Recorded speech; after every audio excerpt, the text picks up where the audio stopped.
Deux matchs de victoire des Panthères contre le Sud-Soudan.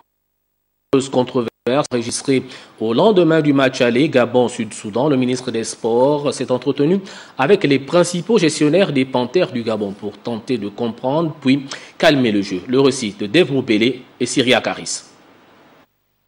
Il y avait comme une heure d'urgence au sein de la famille du football gabonais pour tenter d'éteindre le feu allumé au lendemain de la confrontation Gabon-Sud-Soudan.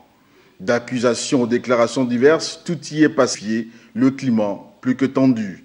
Billy Ebinze, en patron des sports, a réuni les acteurs impliqués dans le processus de gestion de l'équipe nationale, la Fédération Gabon Football et le Fonds de développement de sport. Deux entités à couteau tiré ont chacune essayé d'apporter des arguments pour justifier des positions pour le moins inconfortables. Des frais de montants financiers annoncés en totale contradiction. Les factures du fonds diffèrent de celles dont dispose la FEGAFOOT, ce qui n'a pas aidé les différentes parties à s'accorder.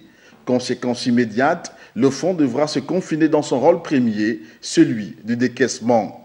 Conciliant et rappelant la double victoire de la sélection aux éliminatoires de la CAN Total Cameroun 2019, le ministre des Sports a invité chacune des parties à une mutualisation des compétences afin de rester sur cette lancée. On ne peut pas définitivement et indéfiniment être dans des situations de crise quand bien même on gagne. Ce que je ne comprends pas, c'est que quand les Panthères perdent, il n'y a pas de polémique. On perd, il n'y a pas de polémique. Camacho arrive, on perd, c'est pas grave, il repart chez lui. Il revient, on perd, c'est pas grave, il repart. Il n'y a pas de polémique. On gagne, on se retrouve en pleine polémique. Quel est le problème? Tout en espérant compter sur toutes ces troupes au moment où le Gabon vient de se relancer pour le Cameroun 2019.